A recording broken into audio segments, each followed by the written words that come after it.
Hey guys, welcome back to my YouTube channel. आप देख रहे हैं मदर एंड बेबी केयर। तो आज का हमारा टॉपिक है कि जो नवजात शिशु होते हैं या 1 साल का 2 साल का बच्चा है, कई बार उनको फीवर हो जाता है, वायरल इन्फेक्शन हो जाता है, वायरल फीवर हो जाता है। तो हमें क्या करना चाहिए, कब हमें डॉक्टर के पास जाना चाहिए, और हमें डॉक्टर के पास जाने से पहले अगर उसको हाई ग्रेड फीवर है, जैसे कि 102 से ऊपर फीवर होता है, तो वो काफ़ी ज़्यादा फीवर माना जाता है कि मीन्स कि वो हाई ग्रेड फीवर है। तो हमें क्या करना चाहिए, घर पे क्या इलाज करें बच्चे का कि थोड़ा सा तो फीवर कम हो जाए, तब हम डॉक्टर के पास जाएं। देखिए, सबसे पहले आपने ये ध्यान में रखना है, कई पेरेंट्स क्या करते हैं, बहुत घबरा जाते हैं, बहुत पैनिक हो जाते हैं और कभी इधर भागते हैं, इस क्लिनिक पे भागते हैं, कभी कहाँ जाते हैं, मेडिसिन दिलवा के लाते हैं। कई बार तो क्या होता है, बच्चे को हम मेडिसिन देते हैं बट बच्चे को कोई असर ही नहीं होता, फीवर उतना ही रहता है, फीवर बिल्कुल नहीं रिड्यूस होता। तो आपने आराम से थोड़ा सा सब्र रखना है। जो वायरल इन्फेक्शन होती है, जो वायरल फीवर होता है, वो 24 घंटे से पहले ठीक नहीं होता है। 24 घंटे मतलब तो रहता ही रहता है, उसके बाद भी कुछ दिनों तक वायरल फीवर रहता है, वो एकदम से ठीक नहीं होता है। ये किसी भी कारण हो सकता है, इसके कारण भी बताऊंगी मैं कि वायरल फीवर जो होता है, वायरल बुखार होता है, वो किस कारण होता है और हमें क्या करना चाहिए जब वायरल फीवर हो जाता है। तो देखिए, सबसे पहले मैं आपको बताऊंगी, वायरल फीवर हो तो हम घर पे क्या कर सकते हैं डॉक्टर के पास जाने से पहले। नंबर 1, आप जो गलती करते हैं, कई बार पेरेंट्स क्या करते हैं, सोचते हैं कि हम बच्चे को नहीं नहलाएंगे, बच्चे को बुखार हो गया है। सबसे बड़ी गलती आपकी ये है कि आप ये सोचते हो कि बच्चे को नहलाना नहीं है। देखिए, आप हल्के गुनगुने पानी से या ल्यूकवार्म वार्म वाटर से या टैप वाटर से आप बच्चे को अच्छे से नहला सकते हैं। बच्चा रिलैक्स फील करेगा, बच्चे को अच्छा महसूस होगा, बच्चे की बॉडी जो है वो हल्की महसूस होगी, थोड़ा सा उसको अच्छा लगेगा। तो इसलिए हमने बच्चे को नहलाना है।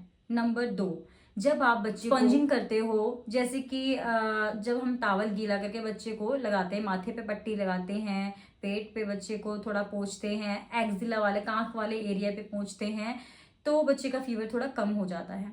तो वो गलती क्या करते हैं, बर्फ वाला पानी यूज करते हैं, फ्रिज का पानी यूज करते हैं। देखिए, अगर आपके बच्चे को 100 है फीवर, 102 103 फीवर है, तो आपने इमीडिएटली इतना बर्फ वाला पानी यूज नहीं करना है। बच्चे को नहला सकते हो आप, पर बर्फ वाले पानी से नहीं नहलाना। तो आप नॉर्मल टैप वाटर से बच्चे को स्पॉन्जिंग करोगे, धीरे धीरे धीरे धीरे रिड्यूस हो जाएगा फीवर।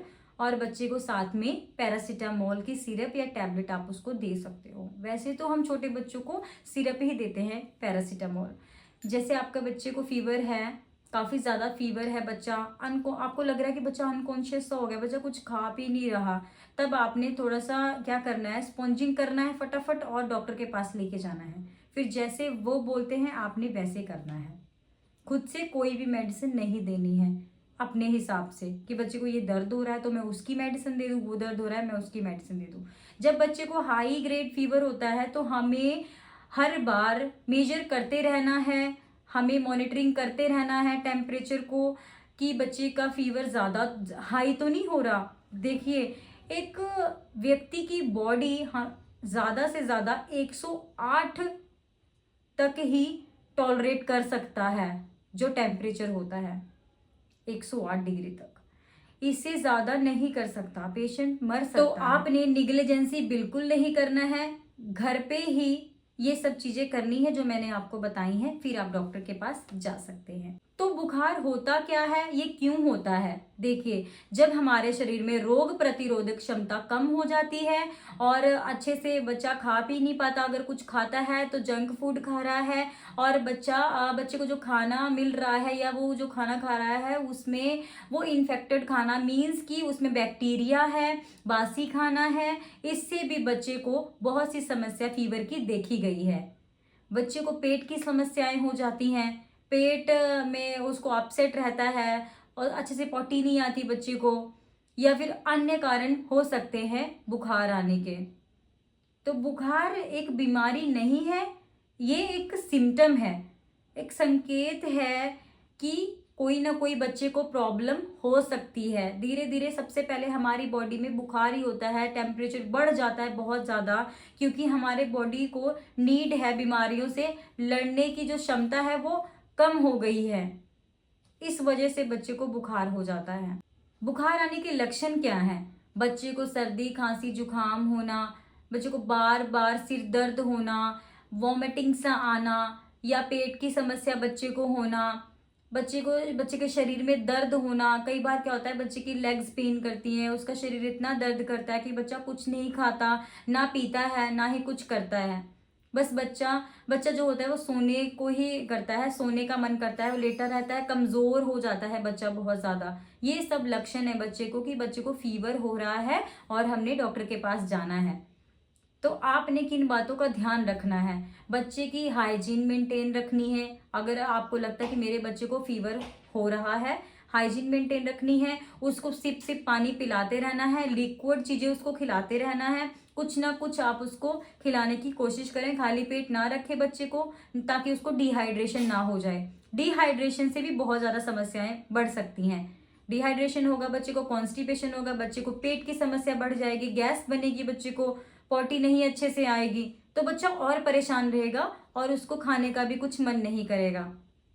तो आपने इन सब बातों का जरूर ध्यान रखना है कि बच्चे को लिक्विड चीजें पिलाते रहना। नींबू पानी पिला सकते हैं आप, थोड़ा बहुत छाछ पिला सकते हैं आप, उसको लिक्विड में कोकोनट वाटर पिला सकते हैं, कुछ भी जो बच्चे का दिल करता है, जूस वगैरह पिला सकते हैं। अगर बच्चे के टॉन्सिलाइटिस हो गए हैं, मुंह में छाले हैं या गले में छाले हो गए हैं, दाने निकल आए हैं, तब आप बच्चे को लिक्विड पिलाएं। कोई हार्ड चीज ना दे, जैसे रोटी हो गया या ऐसी चीजें ना दे बच्चे को।